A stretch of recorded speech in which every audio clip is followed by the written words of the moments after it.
ಅವರು ಯೆರೆಮೀಯನಿಗೆ ಹೇಳ್ತಾರೆ, ಯಹೂದ್ಯರ ಮೇಲೆ ಬರಲಿರುವಂತಹ ವಿನಾಶ, ಆ ಯುದ್ಧಗಳು, ಕುಟುಂಬಗಳ ನಾಶ, ಇದೆಲ್ಲವನ್ನು ಅವನಿಗೆ ತಿಳಿಸಿದ್ದಾರೆ. ಇದೆಲ್ಲರ ಅರಿವು ಅವನಿಗಿದೆ. ಸೊ ಅದಕ್ಕೆ ದೇವರು ಹೇಳ್ತಾ ಇದ್ದಾರೆ, ಇಂಥ ಒಂದು ಪರಿಸ್ಥಿತಿಯಲ್ಲಿ ನಿನಗೆ ಮದುವೆ ಬೇಡ, ಮಕ್ಕಳು ಬೇಡ. ಸೊ ಇದು ಸಂದರ್ಭೋಚಿತವಾಗಿದೆ, ನಿಜ. ಯಾಕಂದ್ರೆ ಬರಲಿರುವ ಆ ಒಂದು ವಿನಾಶವನ್ನ ನೆನೆಸ್ಕೊಂಡಾಗ ಅದರಲ್ಲಿ ಯಾವ ಸುಖವೂ ಇರಲಾರದು, ಯಾವ ಸಂತೋಷವೂ ಇರಲಾರದು, ಯಾವ ಕೌಟುಂಬಿಕ ಜೀವನವನ್ನು ನಡೆಸಲಿಕ್ಕೆ ಸಾಧ್ಯ ಇಲ್ಲ. ಯಾಕಂದ್ರೆ ಅಲ್ಲಿ ಯಾರೂ ಇರೋದಿಲ್ವಂತೆ, ಎಲ್ಲರೂ ಹತರಾಗ್ತಾರೆ. ನೋಡಿ, ಅವರು ಗೊಬ್ಬರವಾಗಿ ಭೂಮಿಯ ಮೇಲೆ ಬಿದ್ದಿರುವರು, ಖಡ್ಗದಿಂದ ಹಾಗೂ ಕ್ಷಾಮದಿಂದ ಅವರು ನಾಶವಾಗುವರು. ಎರಡು ರೀತಿಯ ನಾಶ, ಒಂದು ಪ್ರಾಕೃತಿಕ ವಿಕೋಪ, ಕ್ಷಾಮ, ಬರಗಾಲ, ಇನ್ನೊಂದು ಯುದ್ಧ, ಖಡ್ಗ ಅಂದರೆ ಯುದ್ಧ. ಸೊ ಎರಡರಿಂದ ನಾಶವಾಗ್ತಾರೆ. ಆಮೇಲೆ ಅಲ್ಲಿ ಎಲ್ಲ ಬಹುತೇಕ ಎಲ್ಲರೂ ನಾಶವಾದ ಮೇಲೆ ಅಲ್ಲಿ ಅಳೋದಕ್ಕೆ ಯಾರು ಇರೋದಿಲ್ಲ, ಅವರನ್ನು ಉಳೋದಕ್ಕೂ ಯಾರು ಇರೋದಿಲ್ಲ, ಶೋಕ ಪಡೋದಕ್ಕೂ ಯಾರು ಇರೋದಿಲ್ಲ. ಅವ್ರ ಎಂಥ ಪರಿಸ್ಥಿತಿ ಅಂದರೆ, ಅವರ ಹೆಣಗಳು ಆಕಾಶದ ಪಕ್ಷಿಗಳಿಗೂ ಭೂಮಿಯ ಜಂತುಗಳಿಗೂ ಆಹಾರವಾಗುವರು. ಆದರೆ ಆ ಹೆಣಗಳಿಗೆ ಒಂದು ಸಂಸ್ಕಾರ ನೀಡೋ ಕೂಡ ಯಾರು ಉಳಿದಿರೋದಿಲ್ಲ. ಅಂತ ಒಂದು ಭೀಕರವಾದಂಥ ಪರಿಸ್ಥಿತಿ. ಸೊ ಇಂಥ ಪರಿಸ್ಥಿತಿಯಲ್ಲಿ ಅವನು ಹೇಗೆ ತಾನೇ ಒಂದು ಕೌಟುಂಬಿಕ ಅಥವಾ ಸಾಂಸಾರಿಕ ಜೀವನವನ್ನು ಜೀವಿಸಲಿಕ್ಕೆ ಸಾಧ್ಯ? ಸೊ ಹಾಗಾಗಿ ದೇವರು ಅವನಿಗೆ ಈ ಒಂದು ನಿರ್ಬಂಧವನ್ನು ಹಾಕ್ತಾರೆ, ನೀನು ಮದುವೆ ಆಗಬೇಡ, ಮಕ್ಕಳನ್ನ ಪಡೆಯಬೇಡ. ಇದು ದೇವರ ಒಂದು ದೂರ ಆಲೋಚನೆಯೇ ಇದೆ, ದೂರದೃಷ್ಟಿಯೇ ಇದೆ ಇದರಲ್ಲಿ. ಸೊ ಇಲ್ಲಿ ದೇವರ ವಾಕ್ಯವನ್ನ ನಿಷ್ಠೆಯಿಂದ ಯೆರೆಮೀಯ ಸಾರ್ತಾನೆ. ಅದರ ಪರಿಣಾಮ ಏನು, ಅದರ ಪ್ರತಿಫಲ ಏನು? ಅವನಿಗೆ ತಿರಸ್ಕಾರ, ಒಂಟಿತನ, ಸೆರೆಮನೆ ಮತ್ತು ಸಂಕಟಗಳನ್ನು ಅನುಭವಿಸೋದು. ಅದಕ್ಕೆ ನಾವು ಹೇಳ್ತೀವಲ್ಲ, ಯೆರೆಮೀಯ ಕಣ್ಣೀರಿನ ಪ್ರವಾದಿ. ತನ್ನ ಸ್ವಂತ ಜನರೇ ಅವನಿಗೆ ವಿರೋಧವಾಗಿ ಅವನ ವಿರುದ್ಧ ಸಂಚು ಹೂಡ್ತಾರೆ. ಅಂದ್ರೆ ಅವನ ಜೀವನವೇ ಒಂದು ಜೀವಂತ ಪ್ರವಾದನೆ ಆಗ್ತದೆ. ತನ್ನ ಜೀವನದ ಮೂಲಕ ಅವನು ಸಂದೇಶವನ್ನ ತೀಕ್ಷ್ಣವಾಗಿ ಸಾರ್ತಾನೆ. ಕೆಲವು ಸಾರಿ ಬಾಯಿಂದ ನಾವು ಹೇಳಿದ್ರೆ ಆಗೋದಿಲ್ಲ, ಅದನ್ನ ನಾವು ಹೇಳೋದನ್ನ ಮಾಡಿದಾಗ ಅದಕ್ಕೆ ಒಂದು ಬೆಲೆ ಬರ್ತದೆ. ಅದಕ್ಕೆ ಯೇಸು ಸ್ವಾಮಿ ಇತರ ಬೋಧಕರಂತೆ ಅಲ್ಲ, ತಾವು ಏನು ಹೇಳಿದರೋ ಅದನ್ನೇ ಮಾಡಿದರು, ತಾವು ಏನು ಮಾಡಿದರೋ ಅದನ್ನೇ ಹೇಳಿದರು. ಇದು ನಿಜವಾದ ಬೋಧಕರ ಒಂದು ಗುಣ. ಹಾಗಾಗಿ ಆ ಯೆರೆಮೀಯನ ಆ ಒಂದು ಸಂದೇಶಗಳಿಗೆ ಒಂದು ಬೆಲೆ ಬರಬೇಕು ಅಂತ ಹೇಳಿದ್ರೆ, ಅದಕ್ಕೆ ಒಂದು ತೀಕ್ಷ್ಣತೆ ಬರಬೇಕು ಅಂದ್ರೆ ಅವನು ಜೀವನವನ್ನ ಜೀವಿಸಿ ತೋರಿಸ್ಬೇಕಿತ್ತು. ದೇವರು ಹೇಳುವ ರೀತಿಯಲ್ಲಿ ಜೀವನವನ್ನ ಜೀವಿಸಿ ತೋರಿಸ್ಕೋಬೇಕಿತ್ತು. ಓಕೆ, ಈಗ ನಾವು ಯೆರೆಮೀಯ ನೋಡಿ ಅಷ್ಟೊಂದು ತ್ಯಾಗಕ್ಕೆ ರೆಡಿ ಆಗ್ತಾನೆ. ದೇವರು ಹೇಳಿದ ಹಾಗೆ ನಡ್ಕೊಳ್ಳೋಕೆ ತನ್ನ ಜೀವನವನ್ನೇ ತ್ಯಾಗ ಮಾಡಲಿಕ್ಕೆ ರೆಡಿ ಆಗ್ತಾನೆ. ಸೊ ನಾವು ಕೂಡ ಎಷ್ಟೋ ಸಾರಿ ತ್ಯಾಗ ಮಾಡ್ತೇವೆ, ಉಪವಾಸ ಮಾಡ್ತೇವೆ, ದಾನ ಧರ್ಮ ಮಾಡ್ತೇವೆ, ಡೊನೇಷನ್ ಕೊಡ್ತೇವೆ. ಆದರೆ ನಮ್ಮ ವೈಯಕ್ತಿಕ ಜೀವನಕ್ಕೆ ಏನೋ ತೊಂದರೆ ಆಗದ ರೀತಿಯಲ್ಲಿ ನಾವು ನಡ್ಕೊಳ್ತೇವೆ. ಉದಾಹರಣೆಗೆ, ಈಗ ನನಗೆ ಹೋಗಿ ನಾಳೆ ದಿನ ಬಿಷಪ್ ಆಗಲಿ ಇನ್ನು ಯಾರಾಗಲಿ, ನೀನು ಗುಲ್ಬರ್ಗಕ್ಕೆ ಹೋಗು, ಅಲ್ಲಿ ಒಂದು 6 ತಿಂಗಳು ಇದ್ದು ಅಲ್ಲಿ ಬೋಧನೆ ಮಾಡು ಅಂತ ಹೇಳಿದ್ರೆ ಸಾಧ್ಯನಾ? ಅದು ನಾನು ಒಪ್ಕೊಳ್ಳೋಕ್ಕೆ ಸಾಧ್ಯನಾ? ನನ್ನ ಹೆಂಡ್ತಿನ ಬಿಟ್ಟು ಹೋಗ್ಲಿಕ್ಕೆ ಸಾಧ್ಯನಾ? ಸೊ ಈ ಥರ ಅಂದರೆ ನಮ್ಮ ಕಂಫರ್ಟಬಲ್ ಝೋನಲ್ಲಿ ಮಾತ್ರ ನಾವು ಇರಬೇಕು. ಆದರೆ ಎಷ್ಟು ಸಾಧ್ಯ ಮೇಲ್ಮಟ್ಟದಲ್ಲಿ ಒಂದು ಮಾಡಲಿಕ್ಕೆ, ನಾವು ತ್ಯಾಗ ಮಾಡಲಿಕ್ಕೆ ಸಿದ್ಧರಾಗ್ತೀವಿ. ಆದರೆ ಯೆರೆಮೀಯನು ಆ ರೀತಿ ಅಲ್ಲ. ಸೊ ಅವನ ವೈಯಕ್ತಿಕ ಯೋಜನೆಗಳು, ಅವನ ಸಂಬಂಧಗಳು, ಸಾಮಾಜಿಕ ಜೀವನ, ಗೌರವ ಮತ್ತು ಭದ್ರತೆ ಎಲ್ಲವನ್ನೂ ತ್ಯಾಗ ಮಾಡ್ತಾನೆ. ಸೊ ಪ್ರಿಯರೇ, ಈ ಎಲ್ಲ ದೇವಸೇವಕರಿಗೆ, ಮುಖಂಡರುಗಳಿಗೆ ಯೆರೆಮೀಯ ಇಲ್ಲಿ ಮಾದರಿಯಾಗ್ತಾನೆ. ನಿಜವಾಗಿ ನಾವು ದೇವರ ಕರೆಗೆ ಪ್ರಾಮಾಣಿಕವಾಗಿ ನಿಲ್ಲೋದಾದರೆ, ದೇವರ ಕಾರ್ಯವನ್ನು ಪ್ರಾಮಾಣಿಕವಾಗಿ ನಿರ್ವಹಿಸೋದಾದರೆ, ಸೊ ಈ ಎಲ್ಲ ನಮ್ಮ ವೈಯಕ್ತಿಕ ಯೋಜನೆಗಳನ್ನು ಬಿಡಬೇಕಾಗ್ತದೆ, ನಮ್ಮ ಸಂಬಂಧಗಳನ್ನು ಬಿಡಬೇಕಾಗ್ತದೆ, ನಮ್ಮ ಸಾಮಾಜಿಕ ಜೀವನದಲ್ಲಿ ಏರುಪೇರಾಗ್ತದೆ. ನಮಗೆ ಇರುವಂತಹ ಕೆಲಸ ಕಾರ್ಯಗಳನ್ನು ನಾವು ಬಿಡಬೇಕಾಗ್ತದೆ, ಎಲ್ಲವನ್ನ ಬಿಡಬೇಕಾಗ್ತದೆ. ಸೊ ಹಾಗಾಗಿ ಇದು ಕಷ್ಟದ ಕೆಲಸ, ಅಷ್ಟು ಸುಲಭದ ಕೆಲಸ ಅಲ್ಲ. ಆದರೂ ಯೆರೆಮೀಯ ನಮಗೆ ಒಂದು ಮಾದರಿ ಆಗ್ತಾನೆ ಇಲ್ಲಿ. ಸೊ ದೇವರು ನಮಗೆ ಈಗ ಯೆರೆಮೀಯ ಜೀವನವನ್ನು ತಗೊಂಡಾಗ ಅನೇಕ ಪ್ರಶ್ನೆಗಳು ಬರ್ತದೆ.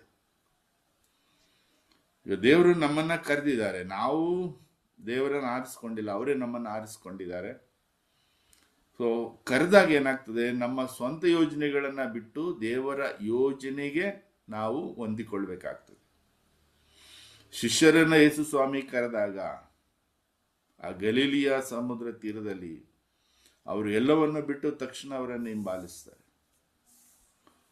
ಸೊ ಅಷ್ಟೊಂದು ಸಿದ್ಧರಾಗಿದ್ರು, ಯೇಸುವಿನ ಬೋಧನೆಯನ್ನು ಕೇಳಿ ಅವರು ಅಷ್ಟೊಂದು ಮಾರ್ಪಾಡಾಗಿದ್ರು.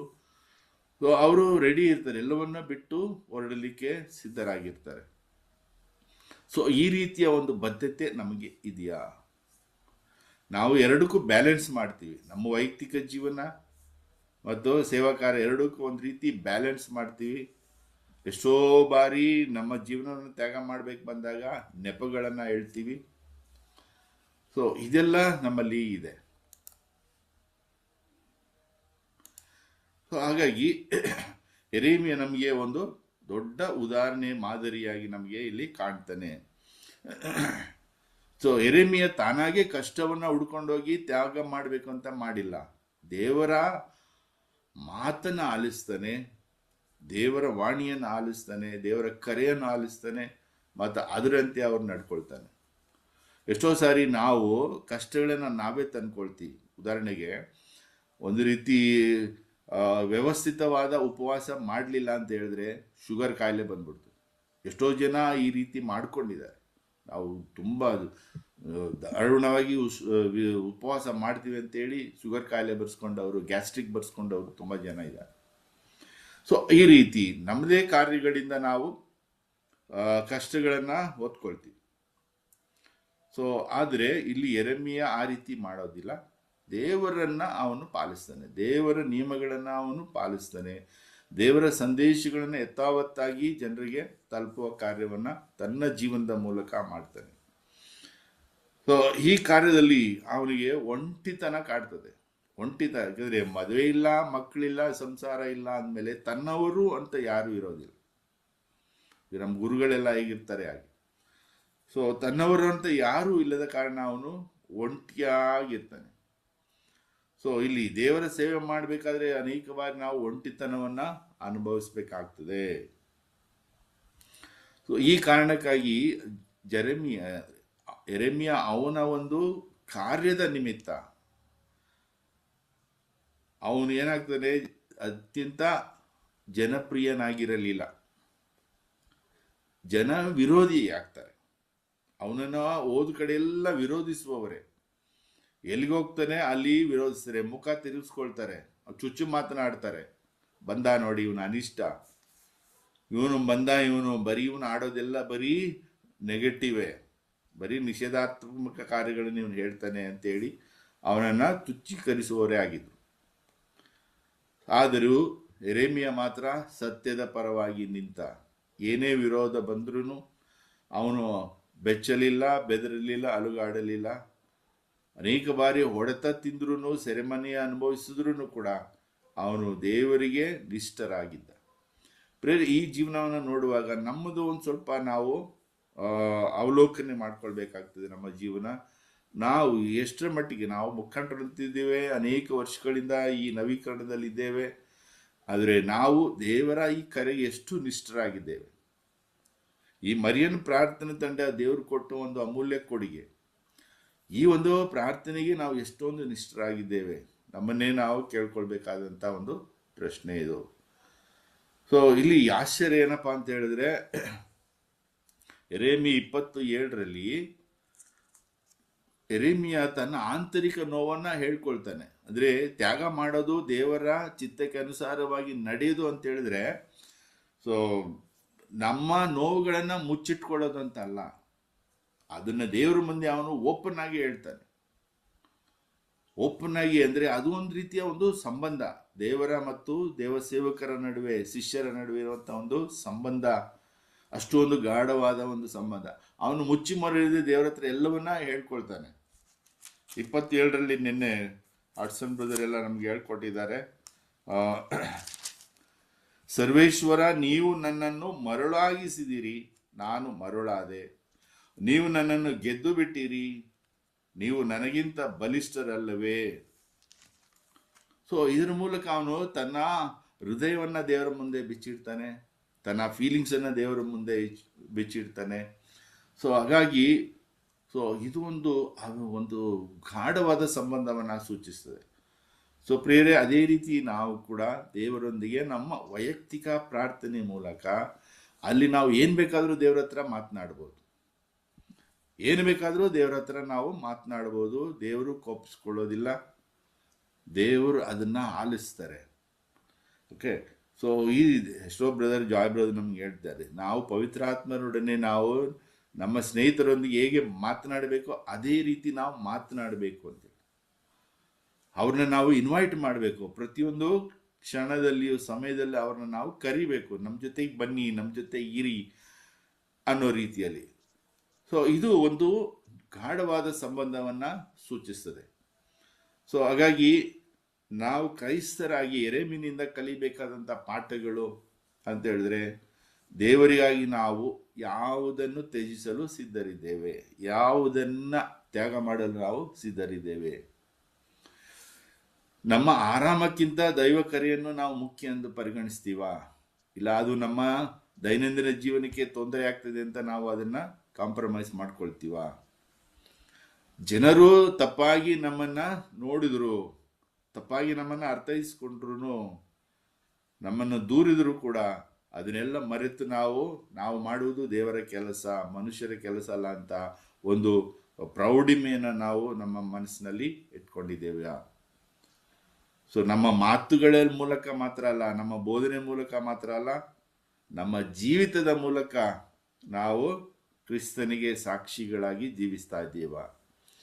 ಸೊ ಪ್ರಿಯರೇ, ಈ ಎಲ್ಲ ಒಂದು ಸಂದೇಶಗಳು ಈ 16ನೇ ಅಧ್ಯಾಯದ ಈ ಒಂದು ಭಾಗದಲ್ಲಿ ವಚನಗಳು 1ರಿಂದ 4ರಲ್ಲಿ ನಮಗೆ ಕೇಳಕ್ಕೆ ಸಿಗ್ತದೆ. ಇದನ್ನ ನಾವು ಚಿಂತನೆ ಮಾಡೋಣ, ಇದರ ಬಗ್ಗೆ ನಾವು ಪದೇ ಪದೇ ಓದಿ ಇದನ್ನ ಯಾಚಿಸೋಣ, ಇದರ ಬಗ್ಗೆ ಚಿಂತಿಸೋಣ. ಈಗ 17ನೇ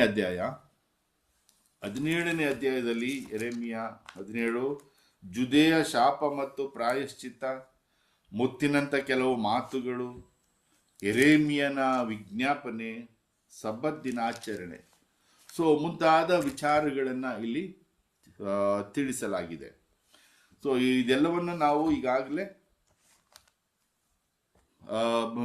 ಅಧ್ಯಯನ ಮಾಡಿದ್ದೇವೆ ಈಗಾಗಲೇ. ಸೊ ಹಾಗಾಗಿ ನಾನು ಇಲ್ಲಿ ಯೆರೆಮೀಯನ ವಿಜ್ಞಾಪನೆ ಅಥವಾ ವಿಜ್ಞಾಪನೆಯನ್ನು ತಗೊಳ್ತಾ ಇದ್ದೀನಿ. ಅದು 14ರಿಂದ 18 ವಚನಗಳು, 14ರಿಂದ 18. ನಾನು ಕಳೆದ ಬಾರಿ ಹೇಳುವಾಗ ಮೊದಲನೆಯ ವಿಜ್ಞಾಪನೆ ಬಗ್ಗೆ ಮಾತನಾಡಿದೆ. ಸೊ ಈಗ 4ನೇ ವಿಜ್ಞಾಪನೆ, ಇದು ಈ ಭಾಗ 14ರಿಂದ 18 ವಚನಗಳು 4ನೇ ವಿಜ್ಞಾಪನೆಯನ್ನು ಸೂಚಿಸ್ತದೆ, ತಿಳಿಸ್ತದೆ. ಈ ವಿಜ್ಞಾಪನೆ ಯೆರೆಮೀಯನನ್ನ ದುರ್ಬಲತೆಯ ಹೃದಯ ಸ್ಪರ್ಶಿ ಚಿತ್ರಣವನ್ನ ನಮಗೆ ತೋರಿಸ್ತದೆ. ಸೊ ಆ ಯೆರೆಮೀಯನು ಎಷ್ಟು ದುರ್ಬಲನಾಗಿದ್ದ ಸೊ ಅನ್ನುವ ಒಂದು ಮನೋಜ್ಞ ಚಿತ್ರಣವನ್ನು ನಮಗೆ ಇದು ತಿಳಿಯಪಡಿಸ್ತದೆ. ಇದರಲ್ಲಿ ಪ್ರವಾದಿ ಅಂದರೆ ಯೆರೆಮೀಯ ತನ್ನ ಹೋರಾಟಗಳು, ತನ್ನ ಭಯ ಮತ್ತು ದೇವರಲ್ಲಿ ಅತ್ಯಂತ ಹೆಚ್ಚಿನ ವಿಶ್ವಾಸವನ್ನ ವ್ಯಕ್ತಪಡಿಸುವುದನ್ನು ನಾವು ನೋಡ್ತೇವೆ. ಇದೊಂದು ಪ್ರಾರ್ಥನೆ. ಈ ಪ್ರಾರ್ಥನೆಯಲ್ಲಿ ಯೆರೆಮೀಯನ ಸೇವಾ ಕಾರ್ಯದ ಸವಾಲುಗಳ ಬಗ್ಗೆ ಮತ್ತು ದೇವರ ಕರೆಯೊಂದಿಗೆ ಅವನ ಸಂಕೀರ್ಣವಾದ ಒಂದು ಸಂಬಂಧದ ಬಗ್ಗೆ ಮತ್ತು ದೇವರ ಕರೆಯೊಂದಿಗೆ ಅವನ ಅನನ್ಯ ದೃಷ್ಟಿಕೋನವನ್ನು ನಾವು ಕಾಣ್ತೇವೆ. ಈ ವಚನಗಳಲ್ಲಿ ವೈಯಕ್ತಿಕ ಸಮರ್ಥನೆ, ದೈವಿಕ ಗುಣಪಡಿಸುವಿಕೆ ಮತ್ತು ತನ್ನ ಹಿಂಸಕರ ಮೇಲೆ ತೀರ್ಪಿಗಾಗಿ ಮೊರೆ ಇಡುವುದನ್ನು ನಾವು ಕಾಣ್ತೇವೆ.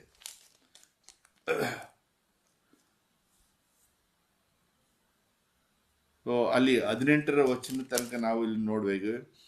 ಆ ನನಗಲ್ಲ ನನ್ನ ಹಿಂಸಕರಿಗೆ ಅವಮಾನವಾಗಲಿ, ಭಯಭ್ರಾಂತಿ ನನ್ನಲ್ಲ, ಅವರನ್ನು ಅಪಹರಿಸಲಿ, ಅವರಿಗೆ ಕೇಡುಗಾಲ ಬರಮಾಡಲಿ, ಬೇರು ಸಹಿತ ಅವರನ್ನ ನಾಶ ಮಾಡಲಿ. ಸೊ ತನ್ನ ಹಿಂಸಕರ ಮೇಲೆ ತೀರ್ಪಿಗಾಗಿ ಮೊರೆ ಇಡುವುದನ್ನ ನಾವು ನೋಡ್ತೇವೆ.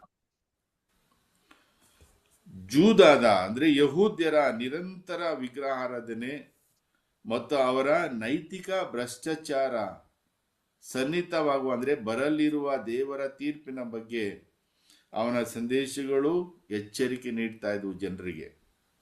ಮತ್ತೆ ಅವರನ್ನ ಪಶ್ಚಾತ್ತಾಪಕ್ಕೆ ಕರೆಯನ್ನ ಕೊಡ್ತಾ ಇದ್ವು.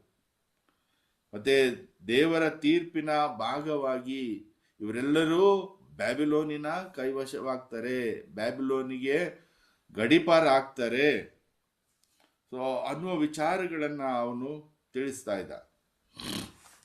ಇದೆಲ್ಲ ಜನರಿಗೆ ಒಂದು ಕರೆ ಆಗಿತ್ತು, ಪಶ್ಚಾತ್ತಾಪಕ್ಕೆ ನೀಡಿದ ಆಹ್ವಾನವಾಗಿತ್ತು. ಆದರೆ ಈ ಜನರು ಏನ್ ಮಾಡಿದ್ರು, ಅವರ ರಾಜಕೀಯ ನಾಯಕರುಗಳು, ಅವರ ಧಾರ್ಮಿಕ ಗುರುಗಳು, ಸಾಮಾನ್ಯ ಜನರು ಇವರೆಲ್ಲರೂ ಅದನ್ನ ವಿರೋಧಿಸಿದ್ರು.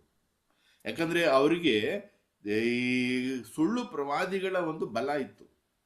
ಸುಳ್ಳು ಪ್ರವಾದಿಗಳು ಅವರಿಗೆ ಭರವಸೆ ಕೊಡ್ತಾ ಇದ್ರು, ಏನೂ ನಡೆಯಲ್ಲ, ಇವನು ಹೇಳಿದಾಗೆ ಏನೂ ಆಗಲ್ಲ, ನಮ್ಮ ದೇವರು ನಮ್ಮನ್ನ ಕಾಪಾಡ್ತಾರೆ ಅನ್ನೋ ಸುಳ್ಳು ಭರವಸೆಯಿಂದ ಅವರೆಲ್ಲರೂ ಯೆರೆಮೀಯನ ಸಂದೇಶಗಳನ್ನ ಸ್ವೀಕರಿಸಲಿಕ್ಕೆ ವಿಫಲರಾಗ್ತಾರೆ. ಸೊ ಹೀಗಾಗಿ ಯೆರೆಮೀಯ ತಾನು ಸಂದೇಶ ಕೊಡುವಾಗ ಅನೇಕ ಬೆದರಿಕೆ ಕರೆಗಳನ್ನ, ವೈಯಕ್ತಿಕ ದಾಳಿಗಳನ್ನ ಎದುರಿಸಬೇಕಾಗ್ತದೆ.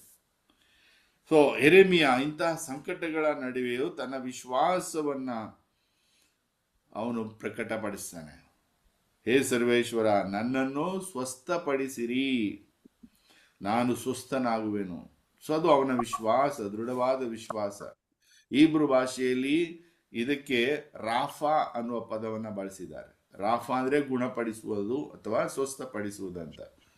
ಸೊ ಇಲ್ಲಿ ಗುಣಪಡಿಸುವುದು ಅಂದ್ರೆ ಕೇವಲ ಶಾರೀರಿಕವಾಗಿ ಗುಣಪಡಿಸುವುದು ಮಾತ್ರ ಅಲ್ಲ, ಒಬ್ಬ ವ್ಯಕ್ತಿಯನ್ನ ಸಮಗ್ರವಾಗಿ ಮತ್ತೆ ಪುನಃಸ್ಥಾಪಿಸೋದು, ಅವನ ಹಿಂದಿನ ಸ್ಥಿತಿಗೆ ಅವನನ್ನ ತರುವಂಥದ್ದು. ನಾಟ್ ಓನ್ಲಿ ಶಾರೀರಿಕವಾಗಿ ಅಲ್ಲ, ಆತ್ಮಿಕವಾಗಿ ಆಧ್ಯಾತ್ಮಿಕವಾಗಿ ಅವನನ್ನ ಪುನಃಸ್ಥಾಪನೆ ಮಾಡೋದು ಅಂತ ಅರ್ಥ. ಸೊ ಈ ವಿಜ್ಞಾಪನೆಯಲ್ಲಿ ಅಂದ್ರೆ ವಚನ 14ರಿಂದ 18, ಯೆರೆಮೀಯ ತನ್ನ ಕರೆಗೆ ಪ್ರಾಮಾಣಿಕನಾಗಿರ್ತಾನೆ, ದೇವರಲ್ಲಿ ಅಚಲ ವಿಶ್ವಾಸವನ್ನ ಹೊಂದಿರ್ತಾನೆ.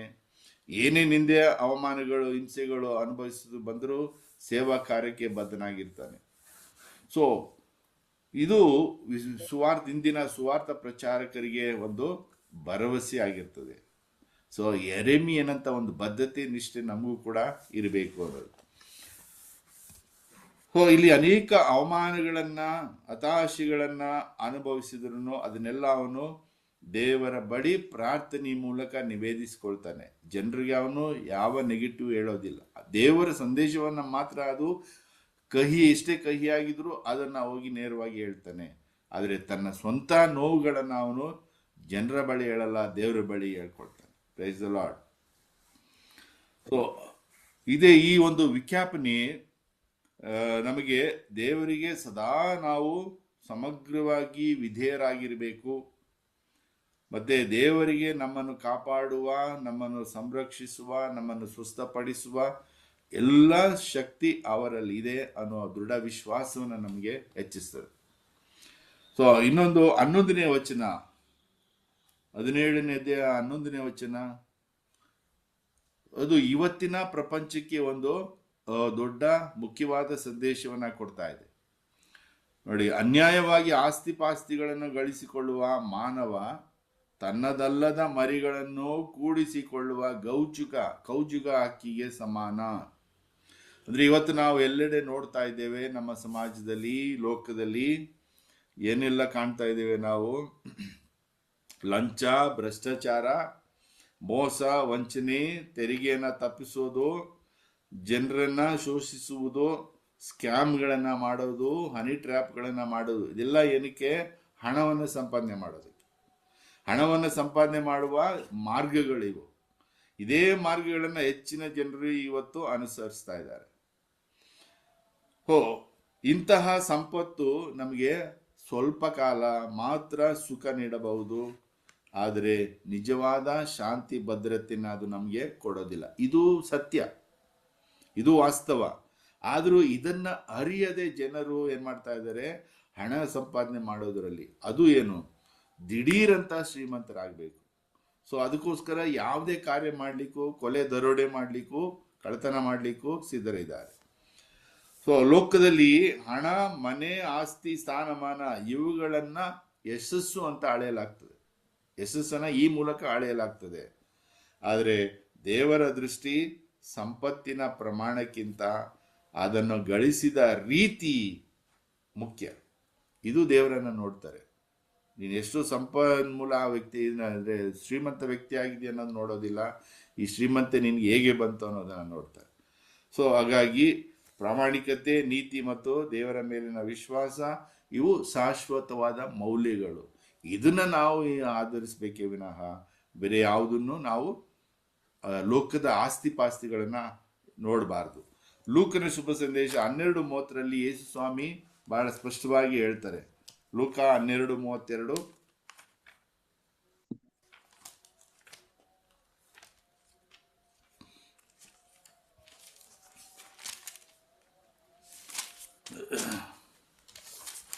ಪುಟ್ಟ ಮಂದಿಯೇ ಭಯಪಡಬೇಡ, ನಿನ್ನ ತಂದೆ ತಮ್ಮ ಸಾಮ್ರಾಜ್ಯವನ್ನು ನಿನಗೆ ನೀಡಲು ಇಷ್ಟಪಟ್ಟಿದ್ದಾರೆ.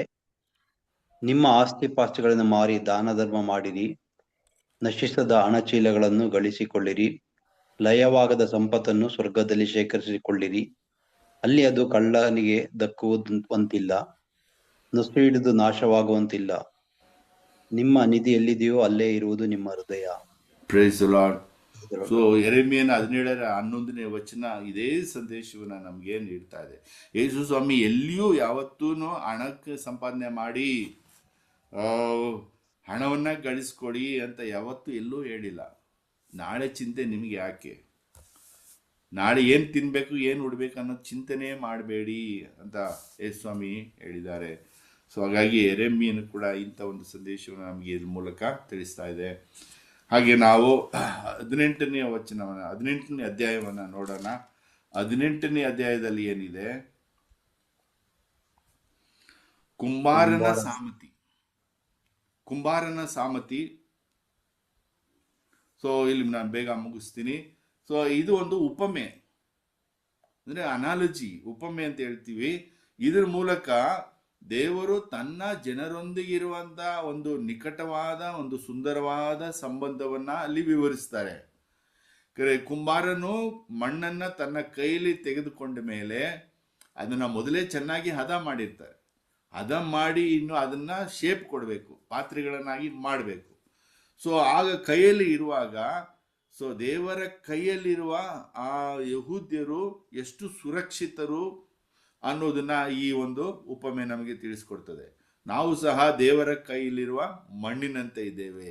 ಮಣ್ಣಿಗೆ ಯಾವತ್ತೂ ತಾನು ಈ ತರ ಮಣ್ಣು ಕುಂಬಾರಣ್ಣ ನನಗೆ ಈ ತರ ಶೇಪ್ ಮಾಡು, ಆ ತರ ಶೇಪ್ ಮಾಡಬೇಡ, ಈ ರೀತಿ ಮಾಡು ಅಂತ ಹೇಳಕ್ಕೆ ಸಾಧ್ಯವೇ ಇಲ್ಲ. ಯಾಕಂದ್ರೆ ಸೊ ಅದು ಮಣ್ಣು.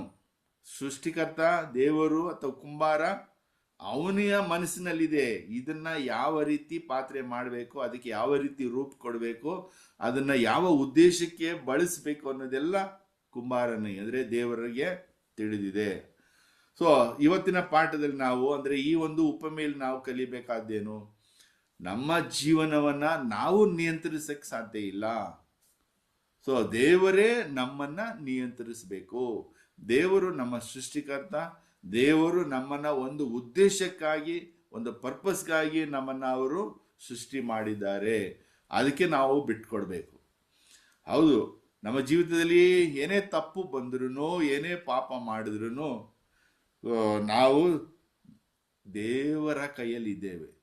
ಸೊ ನಮ್ಮ ಪಾಪದ ಮೂಲಕ ದೇವರ ಸುರಕ್ಷಿತ ಕೈಗಳಲ್ಲಿದ್ದರೂ ನಾವು ಪಾಪದ ಮೂಲಕ, ವಿಗ್ರಹ ಆರಾಧನೆ ಮೂಲಕ ನಾವು ಕೈ ತಪ್ಪಿ ಬೀಳ್ಬಹುದು. ಆದರೆ ನಾವು ಒಂದು ಅರ್ಥ ಮಾಡ್ಕೊಳ್ಬೇಕು, ಇದು ನಮ್ಮ ಸೃಷ್ಟಿಕರ್ತನ ಕೈಗಳು.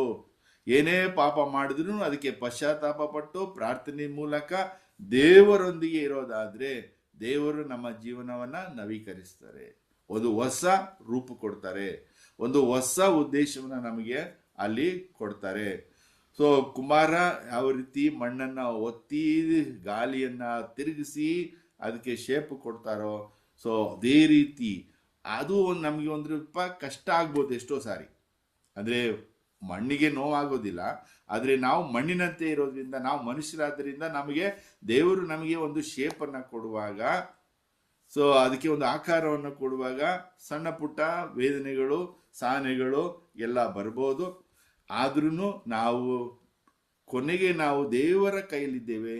ಅವರ ಉದ್ದೇಶ ಯಾವಾಗಲೂ ಸ್ಪಷ್ಟವಾಗಿರ್ತದೆ, ಅವರ ಉದ್ದೇಶ ಯಾವಾಗಲೂ ಒಳಿತಾಗಿರ್ತದೆ ಅಂತ ಹೇಳಿ, ಸೊ ನಾವು ದೇವರ ಕೈಗೆ ನಿಶ್ಚಿಂತವಾಗಿ ನಮ್ಮನ್ನೇ ಬಿಟ್ಕೊಡ್ಬೇಕು. ಸೊ ಹೊಸ ಒಡಂಬಡಿಕೆಯಲ್ಲಿ ಯೇಸು ಸ್ವಾಮಿ ಕುಂಬಾರ, ಯೇಸು ಸ್ವಾಮಿ ನಮಗೆ ಕುಂಬಾರ, ಅವರು ನಮ್ಮ ಜೀವಿತವನ್ನ ರೂಪಿಸ್ತಾರೆ. 2 ಕೊರಿಂಥ 5:17 ಹೇಳಿದ ಹಾಗೆ, 2 ಕೊರಿಂಥ 5:17.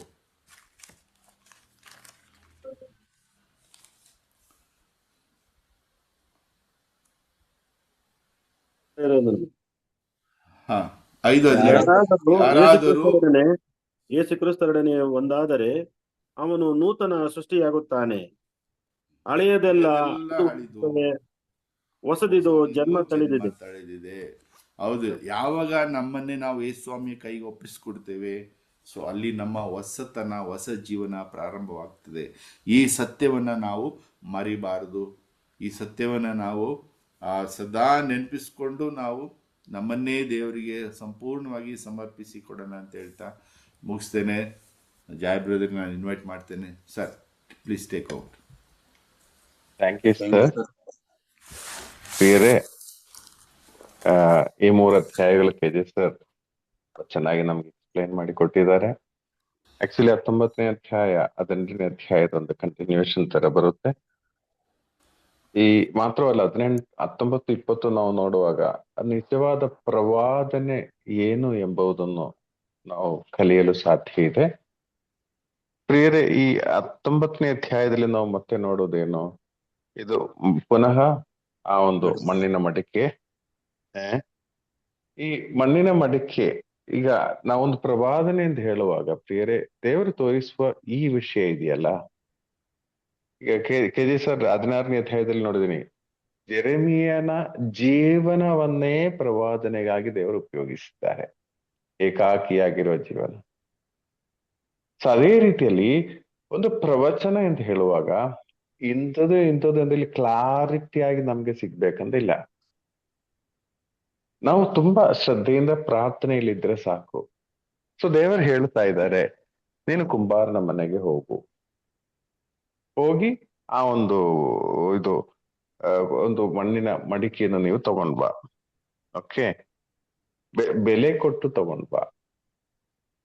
ಈ ಕುಂಬಾರ ಯಾರು?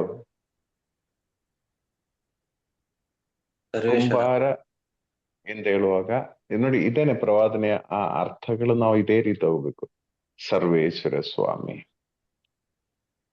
ಪ್ರಿಯರೇ, ಇಸ್ರಾಯೇಲ್ ಜನರೆಂಬುದು ಬೆಲೆ ಕೊಟ್ಟು ತಗೊಂಡಿರುವರು.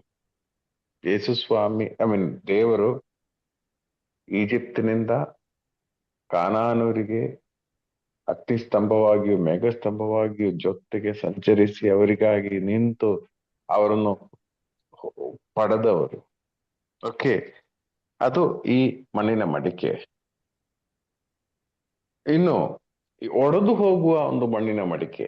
ಈ 3 ಕಾರ್ಯಗಳಲ್ಲಿ ಒಂದು ಮಾಡೆಲ್ ಆಗಿ, ಒಂದು ಚಿಹ್ನೆಯಾಗಿ ಕಾಣ್ತಾ ಇದೆ. ಒಡೆದು ಹೋಗುವ ಮಣ್ಣಿನ ಮಡಿಕೆ ಅಂದ್ರೆ ಏನು?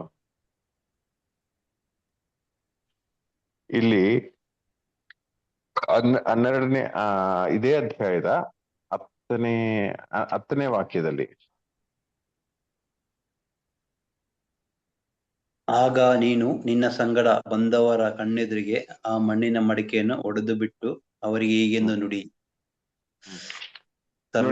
ಆ ಮಣ್ಣಿನ ಮಡಿಕೆಯನ್ನು ಒಡೆದು ಬಿಟ್ಟು, ಜೆರೆಮಿಯ ಪ್ರವಾದಿಗೆ ದರ್ಶನವನ್ನು ತೋರಿಸ್ತಾ ಇದ್ದಾರೆ. ಇದು ಒಡೆದು ಬಿಟ್ಟು ಹೀಗೆ ಹೇಳಿ. ಈ ಮಣ್ಣಿನ ಮಡಿಕೆಯನ್ನು ಒಡೆದು ಬಿಡುವುದು ಅಂತ ಹೇಳುವಾಗ ನಿಮ್ಮ ಮನಸ್ಸಿಗೆ ಏನ್ ಬರ್ತಾ ಇದೆ?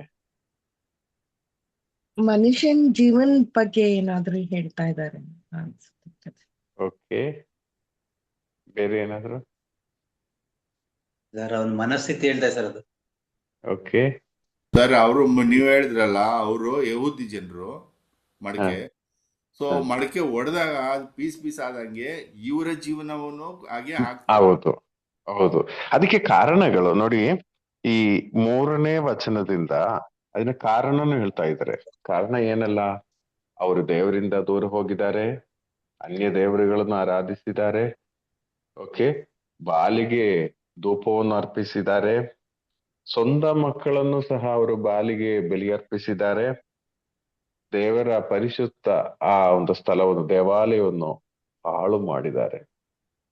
ಈ ವಿಷಯಗಳೆಲ್ಲ ಕಾರಣದಿಂದ ಯೆರೆಮೀಯ ಪ್ರವಾದಿ ಈ ಮಣ್ಣಿನ ಮಡಿಕೆಯನ್ನು ಹಾಗೆಯೇ ಇಟ್ಟಾಗ, ಒಡೆದು ಪೀಸ್ ಪೀಸ್ ಆದಾಗ ಹೇಳ್ತಾ ಇದ್ರು, ಈ ಪಾಪಗಳಿಂದ ಇಸ್ರಾಯೇಲು ಸಹ, ನೀವುಗಳು ಸಹ ಪೀಸ್ ಪೀಸ್ ಆಗುವ ಆ ಒಂದು ಚಾನ್ಸ್ ಇದೆ.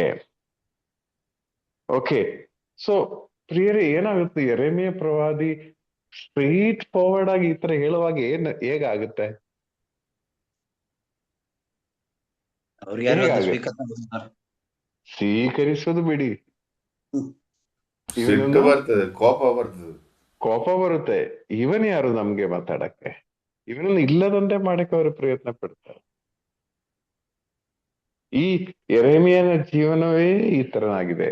ಹೇಳಿದಾಗೆ ಒಂದು ಅಳುವ, ದುಃಖದ ಪ್ರವಾದಿಯಾಗಿದ್ದಾರೆ. ಮೇ ಬಿ ಇದೇ ಕಾರಣ ಇರ್ಬೋದೋ ಏನೋ. ನೆನ್ನೆಯ ಬಲಿಪೂಜೆ ವಾಚನದಲ್ಲಿ ಯೇಸುಸ್ವಾಮಿ ಸಿಸೇರಿಯಾ ಫಿಲಿಪಿಯಾಗಿ ಹೋದಾಗ ಒಂದು ಪ್ರಶ್ನೆ ಆಗ್ತಾ ಇದ್ದಾರೆ, ನನ್ನನ್ನು ಕುರಿತು ಜನ ಏನ್ ಹೇಳ್ತಾ ಇದ್ದಾರೆ? ಹಾಗೆ ಜನ ಅವ್ರು ಏನ್ ಹೇಳಿದ್ರು? ಅಭಿಷೇಕ ಲೊಕ್ಕೋದರಕ ನೀವೇನು? ಅಲ್ಲಲ್ಲ, ಜನ ಏನ್ ಹೇಳಿದ್ರು? ಜನ ಒಬ್ರು ಎಲಿಯ ಪ್ರವಾದಿ ಅಂತ ಮೋಶೆ ಅಂತ ಹೇಳ್ತಾರೆ, ಎಲಿಯ ಪ್ರವಾದಿ ಅಂತ ಮೋಶೆ ಹೇಳ್ತಾರೆ. ಎಂದಿಲ್ಲ, ಮೋಶೆ ಎಂದು ಹೇಳಿಲ್ಲ. ಇಲ್ಲ. ಎಲಿಯ ಏನ್ ಕೆಲವರು ಹೇಳ್ತಾ ಇದ್ರೆ, ಎಲಿಯ ಪ್ರವಾದಿ, ಯೆರೆಮೀಯ ಕೆಲವರು ಹೇಳ್ತಾ ಇದ್ರೆ, ಅಥವಾ ಪ್ರವಾದಿಗಳಲ್ಲಿ ಒಬ್ರು. ನೀವು ಯೋಚನೆ ಮಾಡಿ, ಈ ಯೇಸು ಸ್ವಾಮಿಯನ್ನು ರೆಫರ್ ಮಾಡುವಾಗ ಈಗ ಕೆಲವರು ಹೇಳೋದೇನಂದ್ರೆ, ಎಲಿಯ ಪ್ರವಾದಿನೇ ಯೆರೆಮೀಯ ಆಗಿರೋದು, ಎಲಿಯ ಪ್ರವಾದಿನೇ ಸ್ನಾನಿಗೆ ಯೋಹಾನನಾಗಿರೋದು. ಓಕೆ, ಸೊ ನೀವು ಯೋಚನೆ ಮಾಡಿ, ಈ ಪ್ರವಾದಿಗಳ ಲೆಕ್ಕ ಇದ್ರಲ್ಲಿ ಯಾವೊಂದು ಗಣದಲ್ಲಿ ಈ ಯೆರೆಮೀಯ ಪ್ರವಾದಿಗೆ ಅಂತಹ ಒಂದು ಸ್ಥಾನ ಇಸ್ರಾಯೇಲ್ ಜನರ ಮನಸ್ಸಿನಲ್ಲಿದೆ. ಬೇರೆ ಯಾರ ಪ್ರವಾದಿಗಳ, ಏಲಿಯ ಪ್ರವಾದಿ ಹಳೆ ಒಡಂಬಡಿಕೆ ಮೇನ್ ಹೀರೋ, ಆ ಪ್ರವಾದಿಗಳ ಫಸ್ಟ್ ಪ್ರವಾದಿಗಳಲ್ಲಿ. ಮಧ್ಯ ಪ್ರವಾದಿಗಳಲ್ಲಿ ಯೆರೆಮೀಯ ಪ್ರವಾದಿ ಅವರ ಹೃದಯದಲ್ಲಿ ಇಲ್ಲೇ ಏಲಿಯ ಪ್ರವಾದಿ ಅಂತ ಹೇಳ್ಬೋದಿತ್ತು. ಅಥವಾ ಸೊ ಯೆರೆಮೀಯ ಪ್ರವಾದಿ ಅಷ್ಟು ಮುಖ್ಯವಾದ ಒಂದು ಪ್ರವಾದಿ ಆಗಿದೆ. ಅಂದ್ರೆ ದೇವರ ಆ ಒಂದು ದರ್ಶನ, ದೇವರು ಕೊಡುವ ಪ್ರವಾಚನೆಗಳು ಚೂರು ನೀರು ಸೇರ್ತದೆ, ಕ್ಲಿಯರ್ ಆಗಿ ಆ ಸಿಚುವೇಶನ್ ನೋಡದೆ ಅವರು ಮಾತನಾಡಿದ್ದಾರೆ. ಇದು ಒಂದು ನಿಜ ಪ್ರವಾದಿಯ ಲಕ್ಷಣ. ಕೆಲವೊಮ್ಮೆ ತುಂಬಾ ಕಷ್ಟ ಆಗ್ತದೆ ಈ ಸನ್ನಿವೇಶಗಳಲ್ಲಿ. ಈಗ ಇಂಥ ಅವಸ್ಥೆ ನಮಗೆ ಬಂದರೆ ನಾವು ಸ್ವಲ್ಪ ನಾವು ಕೆಲವೊಮ್ಮೆ ಸೈಲೆಂಟ್ ಆಗ್ತೀವಿ. ನೀವು ಹೇಳಿ ನೀವು ಓಪನ್ ಆಗಿ ಹೇಳಿ ಅಂತ ಹೇಳುವಾಗ ಕೆಲವೊಮ್ಮೆ ನಮ್ಗೆ ಕಷ್ಟ ಆಗ್ತದೆ. ಆದ್ರೆ ಯೆರೆಮೀಯ ಪ್ರವಾದಿ ಆತರ ಅಲ್ಲ, ಅವರು ಓಪನ್ ಆಗಿ ಹೇಳಿದ್ದಾರೆ. ಆ ಓಪನ್ ಆಗಿ ಅವ್ರು ಹೇಳುವಾಗ ನ್ಯಾಚುರಲಿ ಏನಾಗ್ತದೆ, ಆ ಜನರ ಕೋಪ, ಈಗ ದೇವರು ಈ ಜನರಿಗೆ ಕೊಡುವ ಶಿಕ್ಷೆ, ಇವರ ಪಾಪಗಳ ಮುಖಾಂತರ ಕೊಡುವ ಶಿಕ್ಷೆ, ಅದರ ಬಗ್ಗೆ ಇವರು ಪ್ರವಾದನೆ ಮಾಡಿದ್ದಾರೆ. ಅದು ಇವ್ರದ್ದೇನು ತಪ್ಪಿಲ್ಲ. ಆದ್ರೆ ಜನರಿಗೆ ಯಾರ ಮೇಲೆ ಕೋಪ? ಪ್ರವಾದಿಯ ಮೇಲೆ. ಇವನ್ ಯಾರು ನಮ್ಮ ಬಗ್ಗೆ ಮಾತಾಡಕ್ಕೆ? ಪ್ರಿಯರೇ, ಇದು ನಮ್ಮೊಬ್ಬೊಬ್ಬರ ಜೀವನದಲ್ಲಿ ನಾವು ನಿಜ ಪ್ರವಾದಿ ಆದ್ರೆ ಇದು ಬಂದೇ ಬರುತ್ತೆ. ಓಕೆ, ಇನ್ನು ಇದರಿಂದ ನಾವು ಡೈರೆಕ್ಟ್ ಆಗಿ 20ನೇ ಅಧ್ಯಾಯಕ್ಕೆ ಹೋಗುವಾಗ, 19ನೇ ಅಧ್ಯಾಯದ ಒಂದು ರೀತಿ ಕಂಟಿನ್ಯೂಯೇಷನ್ ಆಗಿದೆ 20ನೇ ಅಧ್ಯಾಯ ಸಹ. ಇಲ್ಲಿ ನಾವು ನೋಡುವುದೇನೆಂದ್ರೆ, ಈ ಪ್ರವಾದನೆಯನ್ನು ಕೇಳಿದ ನಂತರ ಅಲ್ಲಿನ ಒಂದು ಮುಖ್ಯ ಯಾಚಕನು, 1ನೇ ವಚನವತಿ 21, ಯೆರೆಮೀಯ ಈ ಪ್ರವಾದನೆ ಮಾಡುವುದನ್ನು ಇಮ್ಮೇರನ ಮಗ ಹಾಗೂ ಸರ್ವೇಶ್ವರನ ಆಲಯದ ಮುಖ್ಯಾಧಿಕಾರಿಯಾದ ಯಾಜಕ ಪಶೂರನು ಕೇಳಿದನು. ಯಾಚಕನ ಕೇಳಿದ್ರು. ಇದು ಏನಂತ ಕೇಳಿದ್ರು? ದೇವರು ಯೆರೆಮೀಯ ಪ್ರವಾದಿಯ ಮುಖಾಂತರ ಮಾತನಾಡುವುದನ್ನು ಅಲ್ಲಿನ ಮುಖ್ಯ ಯಾಜಕನು ಕೇಳಿದ. ಪ್ರಿಯರೇ, ಆಗ ನೀವೊಂದು ಅರ್ಥ ಮಾಡಿ, ಯೆರೆಮೀಯ ಯಾರು? ಪ್ರವಾದಿ. ಪ್ರವಾದಿ. ಪ್ರವಾದಿ. ಈಗ ಇಲ್ಲಿ ಮುಖ್ಯ ಯಾಜಕನು ಇದ್ದಾರೆ. ಇದು ನೋಡಿ, ಮೋಶೆ ಯಾಚಕರಾಗಿರ್ಲಿಲ್ಲ, ಒಂದು ಮುಖಂಡರಾಗಿದ್ದರು. ಆರೋನ ಯಾಚಕನಾಗಿದ್ದರು. ಸೊ ಒಂದೇ ಸಮಯದಲ್ಲಿ ಯಾಚಕರು ಇದ್ದಾರೆ, ಪ್ರವಾದಿಗಳು ಇದ್ದಾರೆ. ಪ್ರವಾದಿಗಳು ದೇವರು ಕೊಡುವ ಪ್ರೇರೇಪಣೆಗಳು, ಪ್ರವಾದನೆಗಳು, ಪ್ರವಚನ ಮಾಡುವ ವ್ಯಕ್ತಿಗಳು. ಯಾಚಕರು ಅದರ ಅಡ್ಮಿನಿಸ್ಟ್ರೇಷನ್ ಮಾಡುವ, ಅಡ್ಮಿನಿಸ್ಟ್ರೇಟ್ ಮಾಡುವವರು. ಇಲ್ಲಿ ನೋಡಿ, ಬಲಿ ಅರ್ಪಿಸುವವರು. ಇಲ್ಲಿ ನೋಡಿ, ಈ ಪ್ರವಾದಿ ಮಾತನಾಡುವುದನ್ನು ಕೇಳಿದಾಗ ಯಾಚಕರು ಏನ್ ಮಾಡಿದ್ದಾರೆ? ಇವರನ್ನು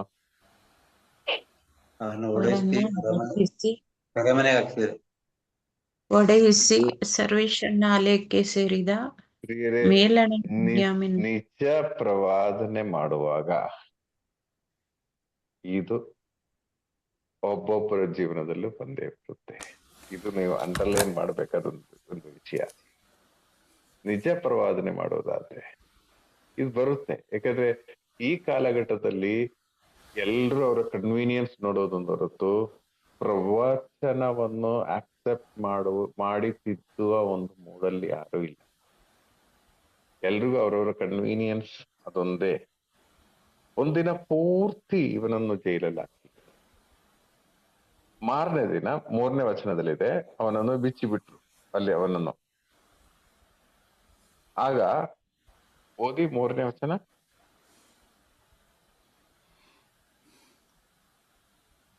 ಮರುದಿನ ಪಶೋರನು ಯೆರೆಮೀಯನನ್ನು ಸೆರೆಯಿಂದ ಬಿಡಿಸಿದಾಗ ಯೆರೆಮೀಯ ಅವನಿಗೆ ಹೀಗೆಂದು ಹೇಳಿದನು, ಸರ್ವೇಶ್ವರ ನಿನ್ನ ಹೆಸರನ್ನು ಪಶೋರ್ ಎಂದು ಕರೆಯದೆ ಮಾಘೋರ್ ಮೆಸ್ಸಾಬಿಬ್ ಎಂದು ಕರೆದಿದ್ದಾರೆ. ನೋಡಿ, ಸ್ಟ್ರೈಟ್ ಫಾರ್ವರ್ಡ್ ಆಗಿ ಅವ್ರಿಗೂ ಹೇಳ್ತಾ ಇದ್ದಾರೆ.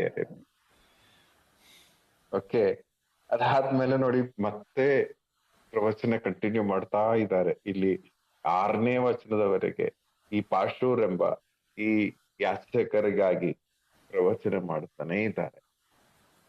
ಪ್ರಿಯರೇ, ಏನಾಗುತ್ತಂದ್ರೆ ಕೆಲವೊಮ್ಮೆ ನಾವು ಯಾರಾದ್ರೂ ಪ್ರಾರ್ಥನೆ ಮಾಡೋರು ಬಂದ್ರೆ ಬನ್ನಿ ಬ್ರದರ್ ಪ್ರಾರ್ಥಿಸಿ ಅಂತ ಹೇಳುವಾಗ ಪ್ರಾರ್ಥಿಸಿ ಅವ್ರು ಏನ್ ಹೇಳ್ತಾರೆ?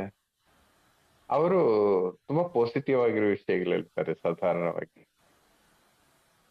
ನೆಗೆಟಿವ್ ಆಗಿ ಆದ್ರೂ ಏನೋ ಹುಷಾರಿಲ್ಲ ಅಥವಾ ಸ್ವಲ್ಪ ಈ ರೀತಿ ಕಾರ್ಯಗಳು ಸಂಭವಿಸುವ ಸಾಧ್ಯತೆ ಅಂತ ಹೇಳಿ. ಆದ್ರೆ ನಿಜವಾದ ಪ್ರವಾದಿ ಇಲ್ಲಿ ನೋಡಿ, ಸ್ಟ್ರೈಟ್ ಫಾರ್ವರ್ಡ್ ಆಗಿ ದೇವ್ರು ಏನ್ ತೋರಿಸಿದ್ದಾರೆ ಆಗ ನಾವು ಯೋಚನೆ ಮಾಡಿ ಸ್ವಲ್ಪ ಜ್ಞಾನವನ್ನು ಉಪಯೋಗಿಸ್ಬೇಕು, ಸ್ವಲ್ಪ ಕಾಮನ್ ಸೆನ್ಸ್ ಉಪಯೋಗಿಸ್ಬೇಕು. ಪ್ರವಾದಿ ಕಾಮನ್ ಸೆನ್ಸ್ ಯೂಸ್ ಮಾಡೋ ವ್ಯಕ್ತಿ ಅಲ್ಲ. ಪ್ರವಾದಿಯ ಕಾಮನ್ ಸೆನ್ಸ್ ಇನ್ನೂ ವರ್ಕ್ ಮಾಡಂಗಿಲ್ಲ. ದೇವರು ಕೊಡುವ ಒಂದು ಮೈಕ್ ಸೆಟ್ ಆಗಿದೆ ಪ್ರವಾದಿ. ದೇವರು ಏನ್ ಹೇಳ್ತಾರೋ ಅದು ಹಾಗೆಯೇ ಹೇಳಬೇಕು. ಇದು ಸುಮಾರು ಕಡೆ ನಮ್ಗೆ ಕಾನ್ಫ್ಲಿಕ್ಟ್ ಆಗುವ ಸಾಧ್ಯತೆಗಳಿದೆ.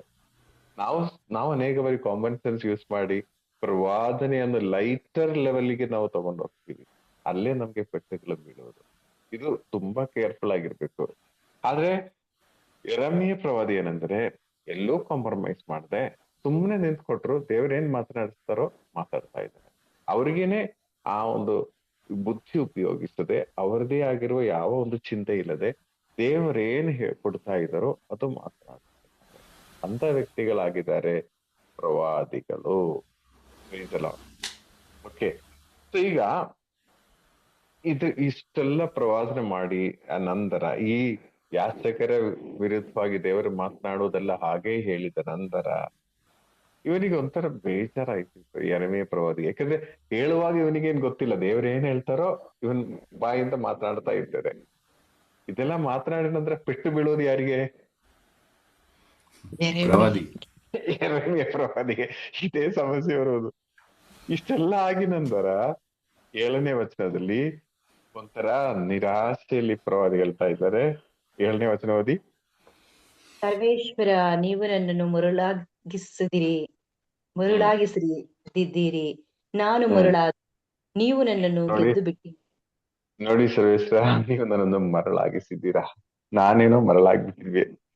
ನೀವು ಯಾಕೆ ನನ್ನನ್ನು ಈ ತರ ಮಾಡ್ತಾ ಇದ್ದೀರಾ? ಎಲ್ಲಾ ಸಮಯದಲ್ಲೂ ನೀವೇ ಗೆಲ್ತಾ ಇದ್ದೀರಾ, ನನ್ನನ್ನು ಸೋಲಿಸ್ತಾ ಇದ್ದೀರಾ. ಒಂದು ಪ್ರವಾದಿ ಹೇಳ್ತಾ ಇರೋದು, ನನ್ನನ್ನು ನೀವು ಸೋಲಿಸ್ತಾ ಇದ್ದೀರಾ. ಯಾಕಂದ್ರೆ ಇವರ ಮುಂದೆ ನಿಂತು ಇವರ ವಿರುದ್ಧವಾಗಿ ಮಾತಾಡುವಂತೆ ನನ್ನನ್ನು ಮಾಡ್ತಾ ಇದ್ದೀರಾ.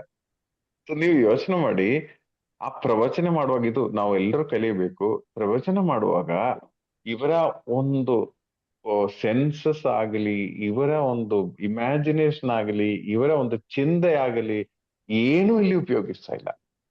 ಸರ್ವೇಶನ್ ಹೇಳೋದು ಒಂದು ಮೆಕ್ಯಾನಿಕಲ್, ನಿಜ ಅದೇ ಒಂದು ಮೈಕಿಗೆ ನಾವು ಮಾತನಾಡೋ ಜೊತೆಗೆ ಏನೋ ಸೇರ್ಸಕ್ ಆಗಲ್ಲ. ಸ್ವಲ್ಪ ಲೌಡ್ ಆಗಿ ಮಾತಾಡ್ಬೋದು ಒಂದು ಹೊರತುಪಡಿಸಿ ಐಡಿಯಾ ಚೇಂಜ್ ಮಾಡಕ್ ಆಗಲ್ಲ. ಪ್ರವಾದಿ ಹೀಗಿರ್ಬೇಕು, ನಾವು ಪ್ರವಾದನೆ ಮಾಡುವಾಗಲೂ ಹೀಗಿರ್ಬೇಕು. ಅದು ಒರಿಜಿನಲ್ ಪ್ರವಾದನೆ ಆಗ್ತದೆ, ಅದು ಕೆಟ್ಟಿ ಎಬ್ಬಿಸುತ್ತದೆ. ಸೊ ನಿರಾಶೆಯಲ್ಲಿ ಹೇಳ್ತಾ ಇದ್ರೆ ಮುಂದುವರಿಸಿ ಓದಿ. ನೀವು 8ನೇ ನನ್ನನ್ನು ವಚನ. ಗೆದ್ದು ಬಿಟ್ಟಿ.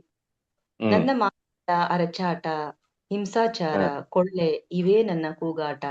ಇದೇ ನನ್ನ ಕೂಗಾಟ. ಬರೀ ಯೆರೆಮೀಯ ಪ್ರವಾದಿ ಮೊದಲನೇ ಅಧ್ಯಾಯದಿಂದ ನೋಡುವುದಾದ್ರೂ ಇದೇ ಇರುವುದು. ಈ ತರ ನಾಶ, ಈ ತರ ಶಾಪ, ಇದಾಗ್ತದೆ, ಅದಾಗ್ತದೆ. ಇಲ್ಲೇ ನಾನ್ ಬಾಯಿ ತೆರೆಯುವಾಗೆಲ್ಲ ಇದೇ ಬರುವುದು. ನೀವು ನನ್ನ ಬಾಯಿಂದ ಇದೇನೇ ಮಾತನಾಡ್ತಾ ಇರೋದು. ಅಂದ್ರೆ ಯೆರೆಮೀಯನ ನಾಲಿಗೆ ದೇವರಿಗೆ ಬಾಡಿಗೆಗೆ ಕೊಟ್ಟ ಹಾಗೆ. ದೇವರು ಈ ನಾಲಿಗೆ ನಿಭಾಗಿಸಿ ಮಾತನಾಡ್ತಾ ಇದ್ದಾರೆ. ಕೊನೆಯಲ್ಲಿ ಪೆಟ್ಟು ಇವನಿಗೆ ಬೀಳುತ್ತದೆ. ಹಾಗೆ ಯೆರೆಮೀಯ, ಸ್ವಾಮಿ ನನ್ನ ಬಾಯಿ ತೆರೆಯುವಾಗೆಲ್ಲ ಇದೇ ನೀವು ಮಾತನಾಡುವುದು ನಮ್ಮ ಬಾಯಿಂದ. ಓಕೆ, ಇನ್ನು ಮುಂದುವರಿಸಿ ಸಿಸ್ಟರ್. ಸರ್ವೇಶ್ವರನ ವಾಕ್ಯವನ್ನು ನಾನು ಸಾರಿದೆ, ಜನರ ನಿಂದೆ ಪರಿಹಾಸಕ್ಕೆ ಗುರಿಯಾದೆ. ನೋಡಿ, ನಾನು ಸರ್ವೇಶ್ವರನ ಮಾತನ್ನು ಸಾರಿದೆ, ಆದ್ರೆ ನನ್ನ ಪ್ರತಿಫಲ ಏನು? ಪರಿಹಾಸ, ಪೇಚಾಟ. ನನ್ಗೆ ಇವರೆಲ್ಲ ಸೇರಿ ಪರಿಹಾಸ ಮಾಡ್ತಾ ಇದ್ದಾರೆ. ಓಕೆ, ಮುಂದುವರಿಸಿ ಓದಿ. ಸರ್ವೇಶ್ವರನ ವಿಷಯವನ್ನು ಪ್ರಕಟಿಸೆನು, ಅವರ ಹೆಸರಿನಲ್ಲಿ ಇನ್ನು ಮಾತಾಡೇನು ಎಂದುಕೊಂಡೆನಾದರೆ. ನೋಡಿ, ಒಂದ್ ನಿಮಿಷ. ಇದೆಲ್ಲ ಆಗುವಾಗ ನಮ್ಮ ಮನಸ್ಸಿಗೆ ಏನ್ ಬರುತ್ತೆ ಸರ್? ಅನಿಸ್ತಾನೆ ಬೇಡ, ಸುಮ್ನೆ ಹೊಡೆದು ಒಳ್ಳೇದು ಅನಿಸ್ತದೆ. ಈ ಟೈಮಲ್ಲೇ ನಾವು ಯೋಚನೆ ಮಾಡೋದು, ಇದೆಲ್ಲ ಬೇಡ, ಸುಮ್ನೆ ನಮ್ದಾಯ್ತು, ನಮ್ ಪ್ರಾರ್ಥನೆ ಆಯ್ತು, ಬಲಿಪೂಜೆ ಆಯ್ತು, ನಮ್ಮ ಫ್ಯಾಮಿಲಿ ಪ್ರೇಯರ್ ಆಯ್ತು, ಸಾಕು. ಯಾಕೆ ಸುಮ್ನೆ? ನನ್ಗೆ ಆಕ್ಚುಲಿ ಈ ಕಳೆದ ಒಂದ್ ತಿಂಗಳಿಂದ ಈಗ ಈ ಪುಷ್ ನ್ಯಾಷನಲ್ ಇಂಟರ್ಸೆಸಸ್ ಕೋಆರ್ಡಿನೇಟರ್, ಇಂಟರ್ಸೆಸಸ್ ಗ್ಯಾದರಿಂಗ್, ಅದು ಕೋಆರ್ಡಿನೇಷನ್ ಮಾಡುವ ಒಂದು ಜವಾಬ್ದಾರಿ ನನ್ಗೆ ಕೊಟ್ರು.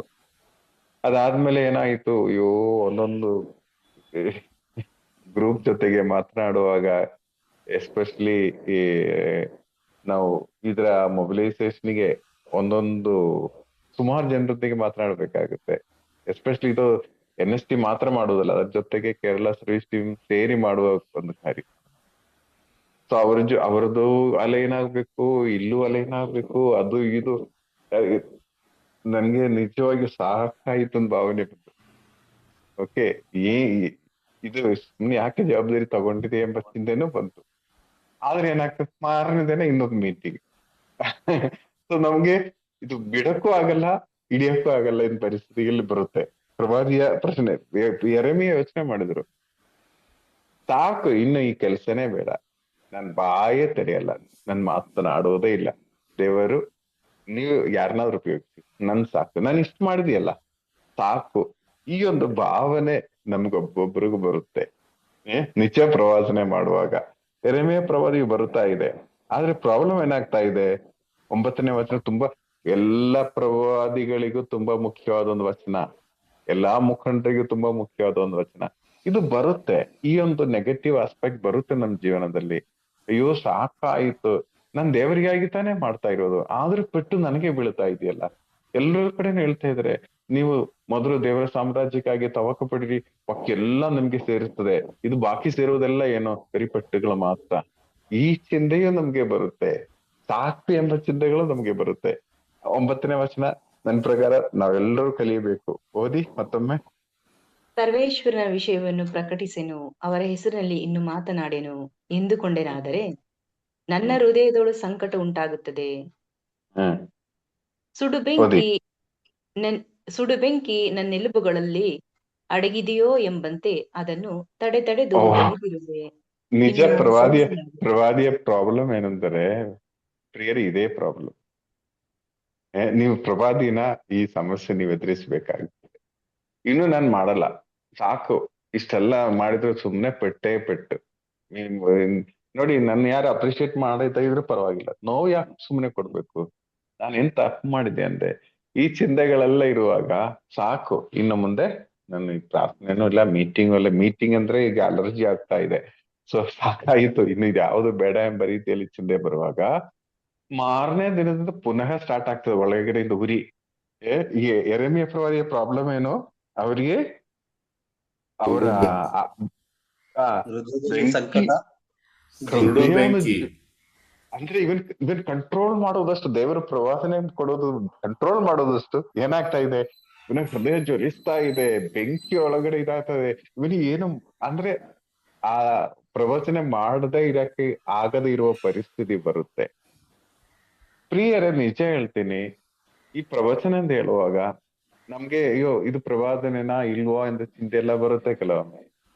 ಆದ್ರೆ ನಾವು ಒಂದು ಪ್ರೇಯರ್ ಮೀಟಿಂಗ್ ಅಲ್ಲಿ ಇರುವಾಗ ಅಥವಾ ಒಂದು ವರ್ಕ್ಶಾಪ್ ಅಲ್ಲಿ ಇರುವಾಗ ನಮ್ ಹೃದಯದಲ್ಲಿ ಇದೇ ಅನ್ಕೊಂಡಾಗ್ತದೆ. ನಾನು ಹೇಳಲೇಬೇಕು, ಹೇಳದೇ ಇದ್ರೆ ನನ್ಗೆ ಒಂಥರ ತುಂಬಾ ಕಷ್ಟಕರವಾದ ಅವಸ್ಥೆ, ಸುಡು ಬೆಂಕಿ ಹೃದಯದಲ್ಲಿ ಉರಿಯುವ ಹಾಗೆ ತುಂಬಿ ಬರುತ್ತೆ. ಹಾಗೇನಾಗ್ತದೆ ನಮ್ಗೆ, ಅಯ್ಯೋ ನಾನು ಹೇಳ್ಬೇಕಾ ಬೇಡವಾ ನಮ್ಗೊಂದು ಸಂಶಯ ಅದೆಲ್ಲ ಬರುತ್ತೆ. ಆದ್ರೆ ಒಳಗಡೆಯಿಂದ ನೀವು ಹೇಳಿ ಎಂಬ ಒಂದು ಪ್ರೇರೇಪಣೆ ಉಂಟಾಗ್ತದೆ. ಹೇಳದೇ ಇರಕ್ಕೆ ನಿಮ್ಗೆ ಆಗದೇ ಇರುವ ಪರಿಸ್ಥಿತಿ ಆಗ್ತದೆ. ಒಂದು ವೇಳೆ ನೀವು ಹೇಳಿ ಬಿಡುವಾಗ ಒಂಥರ ಪ್ರಸವ ವೇದನೆ ಮುಗಿಯಿತು ಎಂಬ ಅವಸ್ಥೆ ಬರುತ್ತೆ. ಇಂಥ ರೀತಿಯಲ್ಲಿ ಬರುವ ಕಾರ್ಯಗಳು 100% ಪ್ರವಾದನೆಗಳಾಗಿರುತ್ತದೆ. ಇದು ಸುಮ್ನೆ ನಮ್ ಬುದ್ಧಿಯಿಂದ ಬರೋದಲ್ಲ. ನಾವು ಪ್ರಾರ್ಥನೆ ಮಾಡ್ತಾ ಇರುವಾಗ ನಮ್ಗೇನೋ ಯೋಚನೆ ಇಲ್ದು ಏನೋ ಒಂದು ವಿಷಯ ನಮ್ಮ ಮನಸ್ಸಿಗೆ ಬಂತು, ಆಯ್ತಾ, ಅದು ಬಂದಾಗಲೇ ನಮ್ಗೆ ಒಂಥರ ಜುಮ್ ಅಂತ ಅನಿಸ್ತದೆ, ಒಂದು ಖುಷಿ ಆಗ್ತದೆ ಮನಸ್ಸಿನಲ್ಲಿ. ಈಗ ಇದು ಹೇಳಬೇಕಾ ಬೇಡವಾ ಈ ಚಿಂತೆ ಬರುತ್ತೆ ನಮ್ಗೆ. ಫಸ್ಟ್ ನಾವು ಯೋಚನೆ ಅಯ್ಯೋ ಬೇಡ, ಇದೇನೊಂದು ದೇವರದ್ದು ಆಗಿರಲ್ಲ, ನಂದೇ ಚಿಂತೆ ಆಗಿರುತ್ತೆ ಏನೋ, ಬೇಡ ಅಂತ ಹೇಳಿ ನಾವು ಕಂಟ್ರೋಲ್ ಮಾಡ್ತೀವಿ. ಆದ್ರೆ ಪುನಃ ತುಂಬಾ ಹೈಲೈಟ್ ಆಗಿ ನಮ್ಮ ಹೃದಯದಲ್ಲಿ ಬರುತ್ತೆ.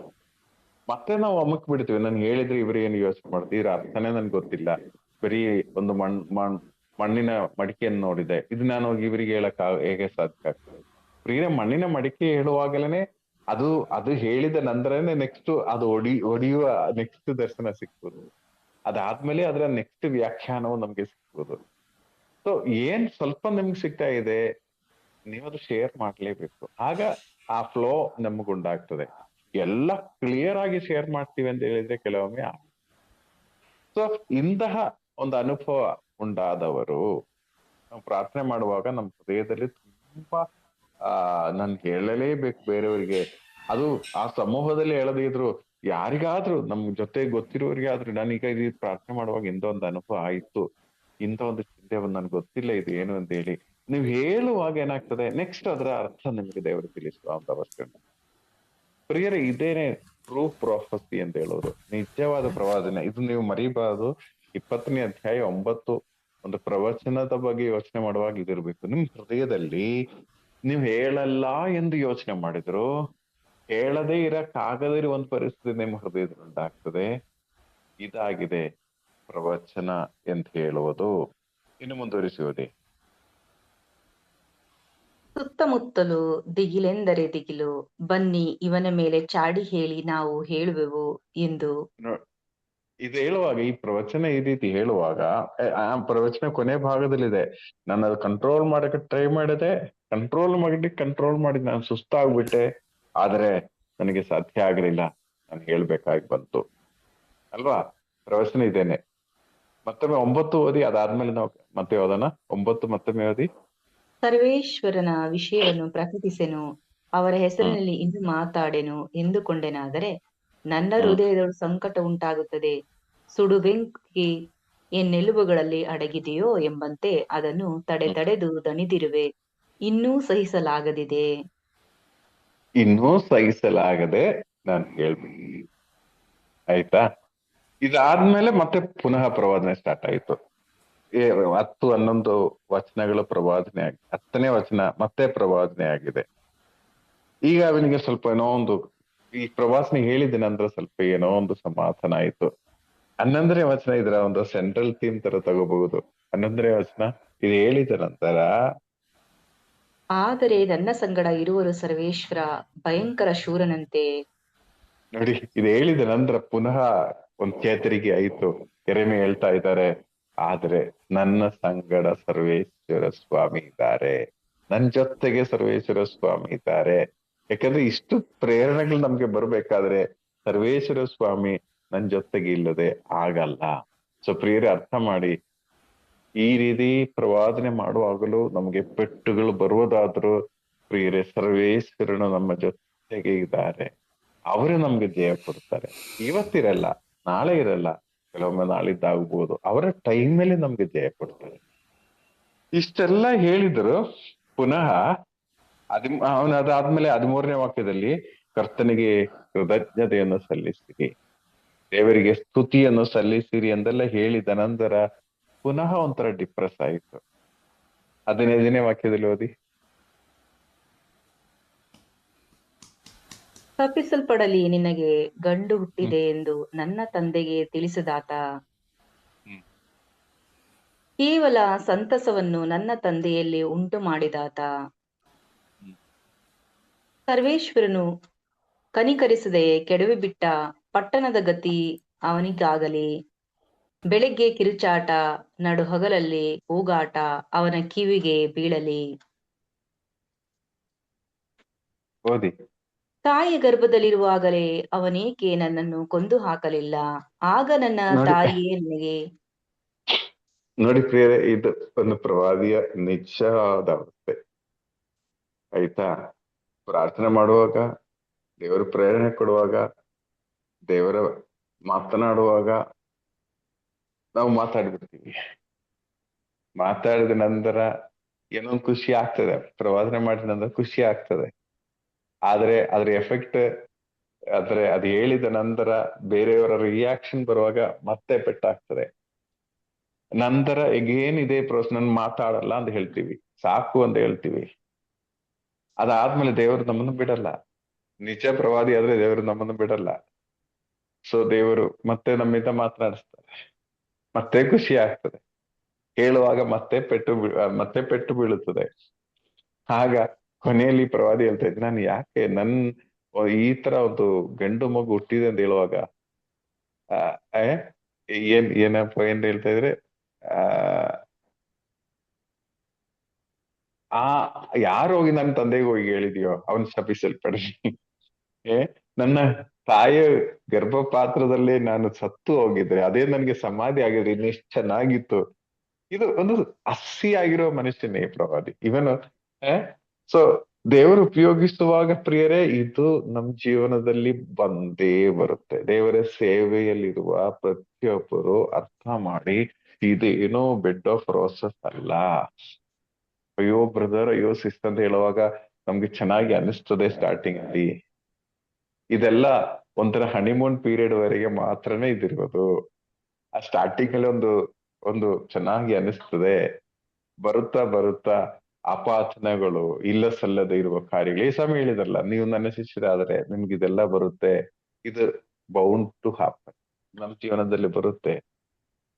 ಆ ಸಮಯದಲ್ಲಿ ಎರೆಮೀಯ ಪ್ರವಾದಿ ಸಾಕಾಯಿತು ಎಂಬ ರೀತಿಯಲ್ಲಿ ನನ್ ಗ್ಯಾರಂಟಿ ಇದೆ. ಇಲ್ಲಿ ನಾವೀಗ 15 ಜನ ಇದ್ದೀವಿ. 15 ಜನರು ಎಲ್ರೂ ದೊಡ್ಡ ದೇವರ ಸೇವೆ ಮಾಡುವವರು ಅಲ್ಲದೆ ಇದ್ರು, ನೀವು ಮಾಡೋ ರೇಂಜ್ ಅಲ್ಲಿ ಒಮ್ಮೆ ಆದ್ರೂ ನೀವು ಯೋಚನೆ ಮಾಡಿರ್ತೀರಾ,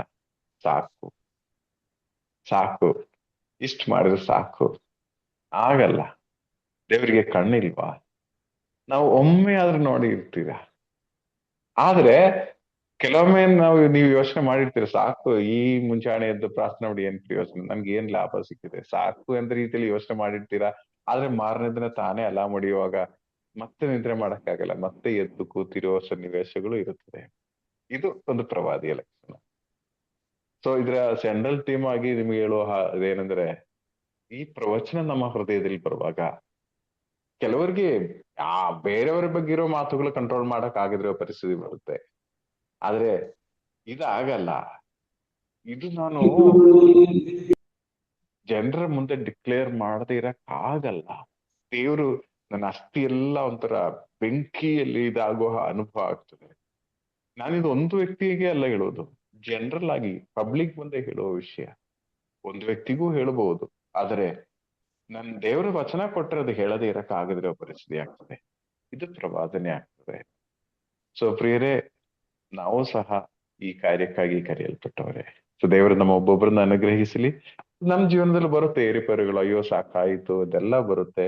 ಆದ್ರೂ ನಿಜವಾಗಿ ನೀವು ಪ್ರವಾದಿ ಆದ್ರೆ ನಿಮ್ಮ ದೇವರು ಸುಮ್ಮನೆ ಕೂರಿಸಲ್ಲ. ಇಂದೆಲ್ಲ ಒಂದು ರೀತಿಯಲ್ಲಿ ದೇವರು ಮತ್ತೆ ಮತ್ತೆ ನಮ್ಮನ್ನು ಉಪಯೋಗಿಸ್ತಾ ಇರ್ತಾರೆ. ಪ್ಲೀಸ್ ಅಲ್ಲ KJ sir. Thank you sir. ನಾವು ಕನ್ಕ್ಲೂಡ್ ಮಾಡೋಣ ಏನಾದ್ರೂ, ಯಾಕಂದ್ರೆ ಸಮಯ ಆಯ್ತು, 6:05 ಆಯ್ತು. ಓಕೆ, ನಿಮ್ಗೆ ಏನಾದ್ರು ಸೇರ್ಸಕ್ಕಿದ್ರೆ ದಯವಿಟ್ಟು ಸೇರಿಸಿ. ಯಾಕಂದ್ರೆ ಇದೆಲ್ಲ ನಾವು ಚರ್ಚೆ ಮಾಡ್ಬೇಕಾದ ವಿಷಯಗಳು. ಈ ಪ್ರವಾದನೆ ನಿಮ್ಗೆ ಸಂಶಯಗಳು ಇರ್ಬಹುದು, ಶೇರ್ ಮಾಡಬಹುದು, ನಮ್ಗೆ ಗೊತ್ತಿರೋ ರೀತಿಯಲ್ಲಿ ನಾವು ಉತ್ತರನು ಕೊಡಬಹುದು.